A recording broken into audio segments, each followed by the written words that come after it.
যে যেই বাড়াবাড়ি করবা ওলা তামশি ফিল আরদি মারহান ইন্নাল্লাহা লা ইউহিব্বু কুল্লা মুখতালিন ফাখুর।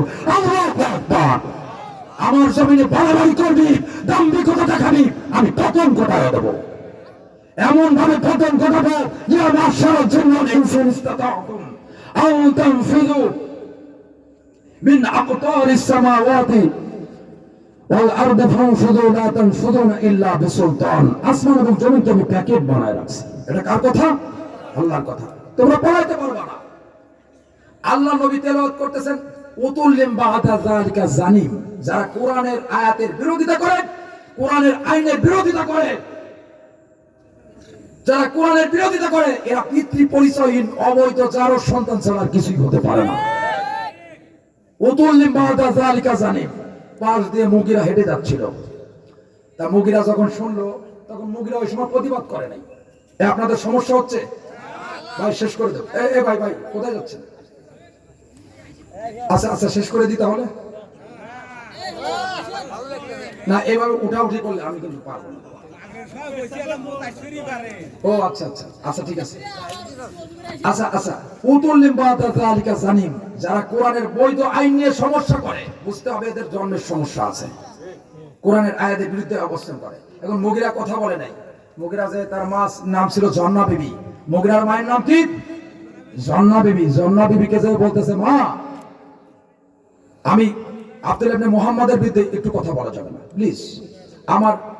আমি আব্দুল্লাহ ইবনে মুহাম্মাদের বিরুদ্ধে কোনো কথা বললাম না। এই আয়াত তেলাওয়াত করতেছে। ওরা তো সৌদি ভাষাভাষী, ওরা বোঝে কোরআনের আয়াত বোঝে। বলছে উতুল্লিম বা'দা যালিকা জানিম। যারা কোরআনের বিরুদ্ধে আচরণ করে, এরা পিতৃ পরিচয়হীন, অবৈধ, জারজ সন্তান। তা মা সত্যি করে বলবা, আমার কি জন্মের ঠিক আছে? আমি তো কোরআনের বিরুদ্ধে আচরণ করি। তা বলল, এই কথা কি কোনো মহিলা বলতে পারবে? নিচে হয়ে তাকায় আছে জান্না বেগম। জান্না বেগম নিচে হয়ে তাকায় আছে। এখন নিচে হয়ে তাকায় থাকার পরে অনেক সময় ধরে নিচের দিকে তাকায় আছে। এখন বলছে, মা নির্ভয়ে বলো।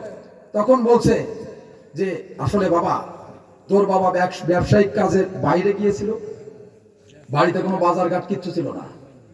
তোর চাচা জানকে আমি ডাক দিলাম যে ভাইজান, বাড়িতে তো কোনো বাজার ঘাট নাই, আপনি যা একটু বাজার ঘাট নিয়ে আসেন। বাজারটা দূরবর্তী হয়, আমি নিজে যেতে পারি নাই।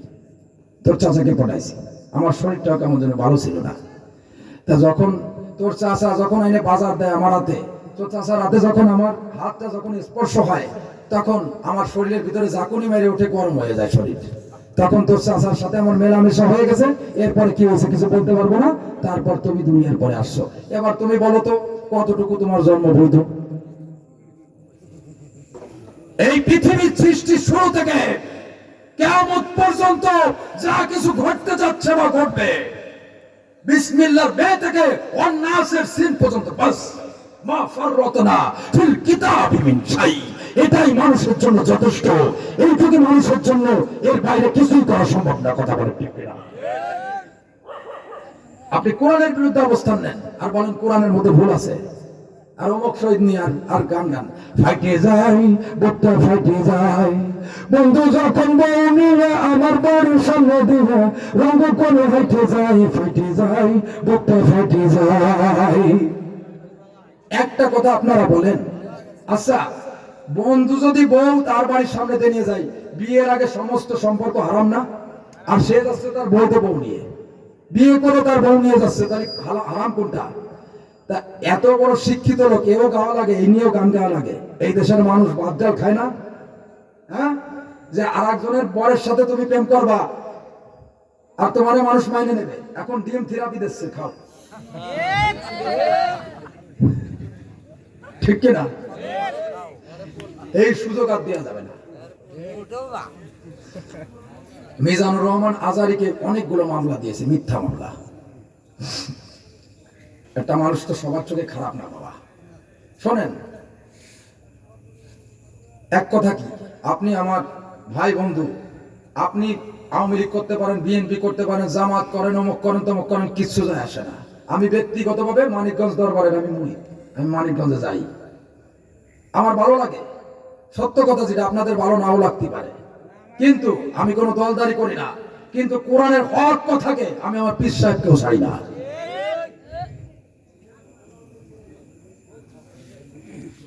আমি হক কথা বলতে কাউকে ভয় পাই না, সে যেই হোক না কেন। কারণ আমি আসছি, আমি আবার চলেও যাব। আমি দেখছি উনি ভালো, আমি ওনার কাছে যাই। আপনি ভালো হন, আপনার কাছে আসবো, সমস্যা আছে আমার? তাইলে এই নিয়ে তো মাতামাতি কিসের? আপনিও যাই দেখেন, যদি ভালো না লাগে আপনি যায়েন না, আপনারা জোর করতেছে কেউ। তবে যে ভালো তার কাছে যান, লাভ হবে। বাটপার সিটার ওই ফাইটে যায়, আর ওই পালাবো না ওইখানে যাই পালায় না। তাহলে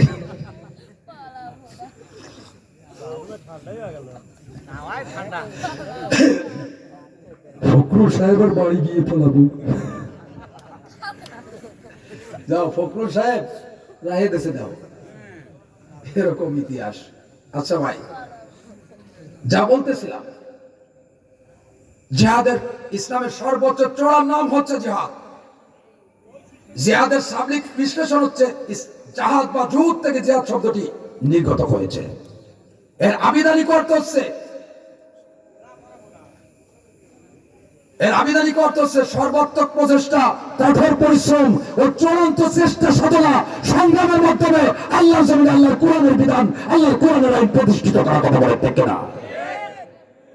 আল্লাহ রাব্বুল আলামিন বললেন, انفروا خفافا وثقالا وجاهدوا بأموالكم وأنفسكم وألسنتكم الله أكبر في سبيل وجاهدوا بأموالكم وأنفسكم في سبيل الله ذلكم خير لكم إن كنتم تعلمون।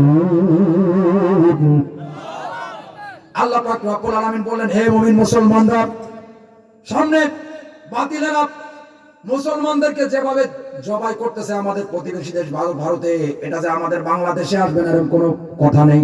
তোমাদের যা কিছু আছে সামনে এখন থেকেই প্রস্তুত গ্রহণ করতে হবে, হালকা এবং ভারী। মানিকগঞ্জের পীর সাহেব হুজুর, আমি দেখলাম এক জুম্মা পড়তেছি, তিনি বলছেন ডাইরেক্ট মোদির বিরুদ্ধে ডাইরেক্ট অ্যাকশন শুরু করতে হবে,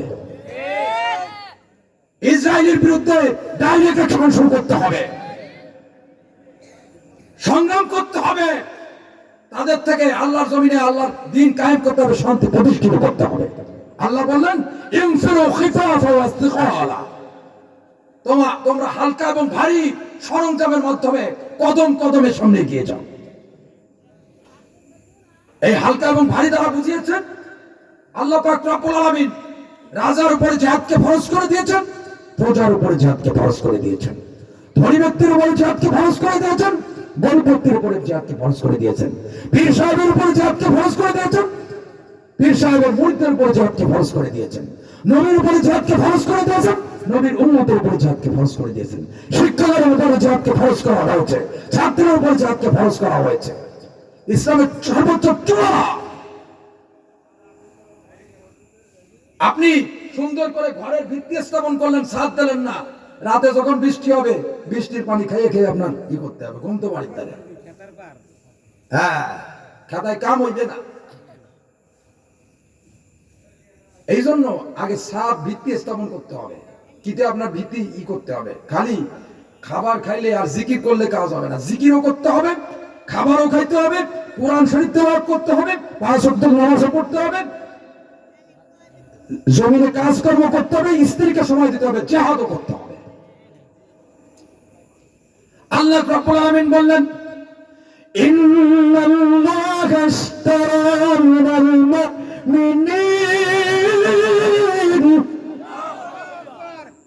মিনাল মুমিনিনা আনফুসাহুম ওয়া আমওয়ালাহুম বিআন্না লাহুমুল জান্নাতা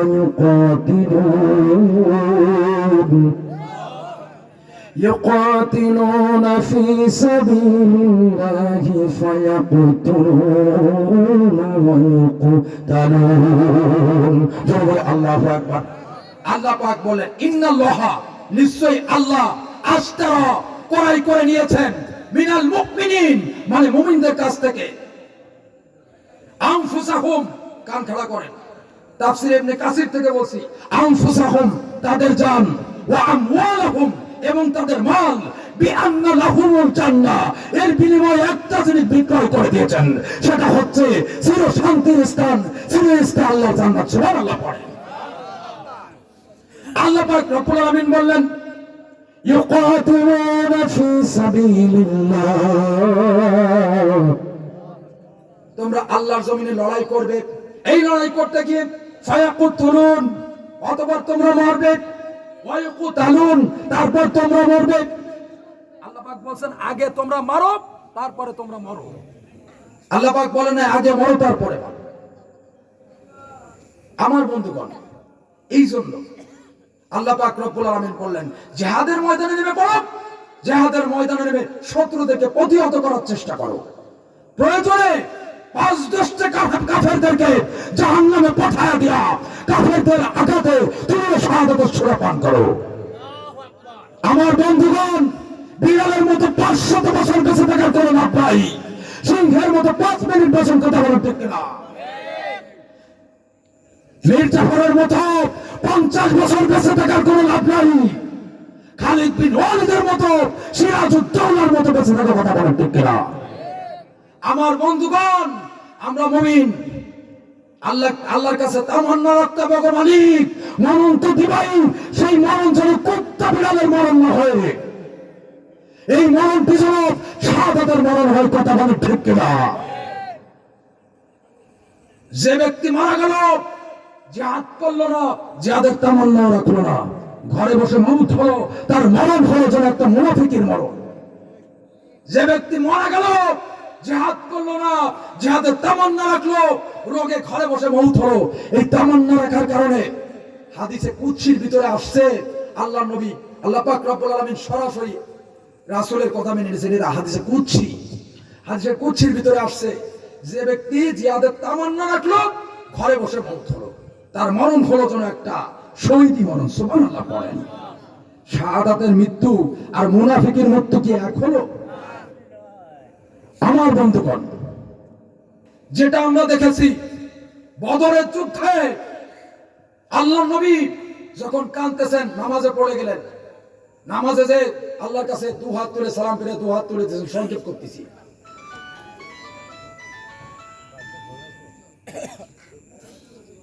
হ্যালো দাদা, শেষ দোয়া করে দেবো? আচ্ছা আচ্ছা দিচ্ছি, আচ্ছা আচ্ছা দিচ্ছি। আমার বন্ধুগণ, সামান্য একটুর মধ্যে শেষ করে দিচ্ছি। আল্লাহ নবী বলছেন, তখন এই কান খাড়া করেন, হয়ে গেছে। তখন আল্লাহ নবী বলছেন, আল্লাহ দ্বিতীয় হিজরি রমজান মাস, এই রমজান মাসে সাহাবারা না খা, এই ক্ষুধার্ত অবস্থায়, সৈন্যপাতি কম, সৈন্য সীমান্ত কম, অস্ত্রপাতি কম, এই অবস্থায় জিহাদের অবস্থাটা তারা কেমন ভাবে নেবে? এমন একটা অবস্থায় বদরের যুদ্ধ প্রেক্ষাপট আমি বলছি। আল্লাহ নবীর অবস্থা দেখে একজন আনসার সাহাবী, যুবক সাহাবী হযরত মিকদাদ রাদিয়াল্লাহু তাআলা দাঁড়ায় গেলেন। তিনি বললেন, ইউক্তি বিনা ইয়া রাসূলুল্লাহ হাইসুমা তাশা, ওগো আল্লাহর নবী, আপনি আমাদেরকে নিয়ে চলুন। তারা কত সৈন্য আসতেছে, অস্ত্র সংখ্যা কত, এটা দেখার টাইম আমাদের নাই। আল্লাহ পাক ইউক্তি বিনা ইয়া রাসূলুল্লাহ হাইসুমা তাশা, হাইসুমা তাশাউ, হাইসুমা আমারাকাল্লাহ, আল্লাহু আকবার।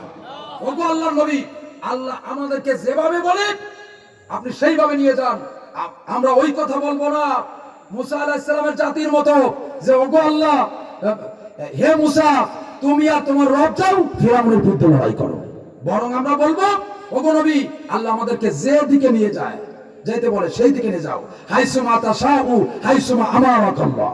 আমরা আপনার ডানে বামে সামনে পিছনে থেকে সর্ব অবস্থায় জিহাদ করব, যতক্ষণ পর্যন্ত আমাদের চোখের পাতা নড়ে। সুবহানাল্লাহ। অতঃপর আল্লাহ নবী হেসে দিলেন। আল্লাহ নবী বললেন যে, হে সাহাবারা, জেনে রাখো, এই যদি হয় তোমাদের মনের অবস্থা, তাহলে চলো আমার সাথে সেই জান্নাতের দিকে, চলো আমার সাথে সেই বেহেশতের দিকে, যেই বেহেশত কিনা আল্লাহর আসমান এবং জমিন থেকে অধিক প্রশস্ত। এইটা দেখে সামনে বসেছিল, বক্তৃতা শুনতেছিল রাসূলের হযরত উমাইর রাদিয়াল্লাহু তাআলা আনহু। তিনি খরমা চেবাচ্ছিলেন, এক একটা করে বিসি জমিনের মাঝে ফেলে দিচ্ছিলেন, হাতে কতগুলো খরমা। দাঁড়ায় গেলেন, বলেন, হে রাসূলুল্লাহ, কত সুন্দর করে আপনি বলেন। বুখারীর বর্ণনা আসছে যে, ও আল্লাহর নবী, যে কত সুন্দর করে আপনি বললেন আল্লাহর পথে শহীদ হলে আল্লাহর দ্বীন কায়েম করার জন্য কোরআনের জন্য জীবন জানমাল কোরবানি করে এমন জান্নাত আমরা পাবো যে জান্নাত কিনা আল্লাহর আসমান এবং জমিন থেকে অধিক প্রশস্ত। ওগো নবী, তাহলে আমার হাতে কতগুলো খোরমা, এই খোরমাগুলো খাইতে গেলে তো আমার অনেক সময় লেগে যাবে, তাহলে এই খোরমাগুলো এই সময় থেকে আমি দিতে পারবো না। অথবা চলে গেলেন, অনেকগুলো কাফেরদেরকে জাহান্নামে পাঠায়া দিয়া নিজেও শাহাদাতের সূরা পান করলেন। আল্লাহু আকবার। ইন্নাকা মিন আখরিহা, আল্লাহর নবী শাহাদাত আঙ্গুল উঁচু করলেন যে হে উমাইর, তুমি যে জান্নাতে যাওয়ার জন্য খোরমাগুলো খাইতে পারতেছিলে না, সময় পাচ্ছিলে না, জান্নাতের সামানিয়াত বাব 8টা দরজাই তোমাকে ডাকছে যে আমার মতো দিয়ে তুমি যাও, জান্নাতের হুরেরা তোমার জন্য অপেক্ষা করছে। সুবহানাল্লাহ পড়ে। শুধু তাই নয়, হে উমাইর, আমি তোমার জন্য সাক্ষ্য দিলাম আল্লাহ পাক রব্বুল আলামিন তোমার জন্য সেই জান্নাত অবধারিত করে দিয়েছেন। সুবহানাল্লাহ। আল্লাহ নবী যার জন্য সাক্ষ্য হয়ে যায়। এজন্য আমার বন্ধুগণ, এই যুদ্ধে একটা ঘটনা ঘটছে। ছোট ছোট দুইটা মাসুম বাচ্চা, মুআজ এবং মাআওয়াজ, দুইটা সাহাবা। এই দুইটা সাহাবার খেজুরের লাঠি ছিল হাতে। এই খেজুরের অনেক লম্বা ঘটনা, আমি সংক্ষেপ করে দিয়েছি, তো অনেক রাত হয়ে গেছে, ভাই ফোন দিয়েছিলেন। তা এই দুইটা, একজন করলে কিন্তু উপর দিয়ে বাড়ি মারলেন, আর একজন আবু জাহেলের বুকের মধ্যে যে ডুবাই দিলেন তীরের মতো, বিজলির মতো। হযরতে আফরা রাদিয়াল্লাহু তাআলা আনহা, আমার বোনেরা আপনারা কিন্তু বিচলিত হবেন না, কারণ ইসলামে আপনাদের বড় খেদমত। হযরতে সুমাইয়া রাদিয়াল্লাহু তাআলা প্রথম শাহাদাতকারী মহিলা, আপনাদের অবদান কম নয়। আফরা রাদিয়াল্লাহু তাআলা, হযরতে আফরা রাদিয়াল্লাহু তাআলা আনহা তার কলিজার টুকরা 7টা সন্তানকেই ইসলামের পথে কোরবানি করে দিয়েছিলেন। এই যুদ্ধে তার কলিজার টুকরা 6 বছর আর 7 বছরের দুইটা মুআজ আর মুআওয়াজ, এই দুইটা বাচ্চার একটা বুকের মধ্যে ঢুকাই দিলেন আবু জাহেলের, আর একটা ঘাড় বরাবর বাড়ি মেরে দিলেন। এই দুইটা বাচ্চা, ছোট দুইটা শিশু আবু জাহেলকে ধ্বংস করে দিয়েছে, তার অহংকার সব মিটায় দিয়েছে আবু জাহেলের মতো জালিমকে। এই জন্য কেউ অহংকার করবেন না, কেউ অহংকার করবেন না। ব্যক্তিগতভাবে আমি মানিকগঞ্জের মুরিদ, আমি মানিকগঞ্জে দীর্ঘদিন ধরে যাই। আপনারা মানিকগঞ্জ দরবার সম্পর্কে ভুল বুঝবেন না ভাই, আসলে একটা খাঁটি একটা আল্লাহর ওলি। আমি দেখছি মানিকগঞ্জ দরবারে আমি গেলাম, সেখানে গায়েবানা জানাজা হয়েছে সাইদি সাহেবের, ওই দিন আমার ভক্তি শ্রদ্ধা আরো বেড়ে গেছে। এই জন্য আল্লাহর ওলিরা সবাতে সুলহে তোরা সুলহে কুনাত, সবাতে তুলহে তোরা তুলহে কুনাত। আল্লাহ বলেন ইয়া আইয়ুহাল্লাযীনা আমানুত্তাকুল্লাহা ওয়াবতাগু ইলাইহিল ইয়া আইয়ুহাল্লাযীনা আমানুত্তাকুল্লাহা ওয়া কুনু মা'আস সাদিকিন। হে ঈমানদারগণ, আল্লাহকে ভয় করো, সাদিকিন লোকের, সিদ্দিকিন লোকের, কামেল মুকাম্মেল আল্লাহর ওলির সোহবত নাও, তুমি ওরকম হয়ে যাও। রুহের ক্লাসে ভর্তি হতে হবে আমাদের। অনেক লম্বা ঘটনা, একটু আল্লাহর ওলির কাছ থেকে দোয়া নিয়ে আসবেন। আমি আল্লাহর ওলির দোয়া নিয়ে কাজ করি, আমাকে নজরবন্দি করা হয়েছিল, অনেক কিছু হয়েছিল। উনি বলছে কিচ্ছু করতে পারবে না ইনশাআল্লাহ, তো কিচ্ছু করতে পারে না ইনশাআল্লাহ, আলহামদুলিল্লাহ। এই জন্য আপনারা যাবেন। এই বলে আমি শেষ করে দিচ্ছি এখানেই। আমিন ওয়া আখিরি দাওয়ানা আলহামদুলিল্লাহি রাব্বিল আলামিন। আচ্ছা আজান দেব। আচ্ছা আজানের আগে শোনেন, একটু বসেন ভাই প্লিজ, শেষ করে দেবো। আমি একটু মোনাজাত সংক্ষেপে দিই। কি কি নাস্তিক? নাস্তিক কি? নাস্তিক নাসিদ, নাসিদ। হাসবেন না, হাসবেন না।